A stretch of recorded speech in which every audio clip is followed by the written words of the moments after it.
Guys का आप मन ला पता हवे मिस्टर मजनू पहला ही दिन में हाउसफुल हो गए और छालीवुड में तहलका मचा देहिस। ये फिल्म 22 जुलाई की रिलीज होए और ये फिल्म है सुंदरी प्रोडक्शन से हवे और एक निर्माता हवे लकी सुंदरानी, जिनमें निर्देशक हवे उत्तम तिवारी। और ये फिल्म में जम्मू कलाकार के सुपरहिट जोड़ी मन कुरैशी और अनिकेत चौहान के फेमस जोड़ी देखे के मिली।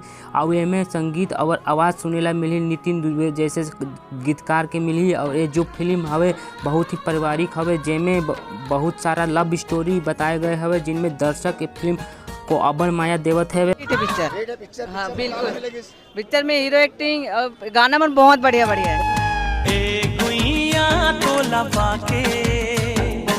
अनिकेत चौहान के रोल अच्छा लगी, पिक्चर बहुत अच्छा। तो संगवारी ये फिल्म कल ही रिलीज हुए हैं। आप मन ला नहीं देखें तो अपने नज़दीकी सिनेमाघर में जाकर देखें, हमें कमेंट बॉक्स पर बताएं।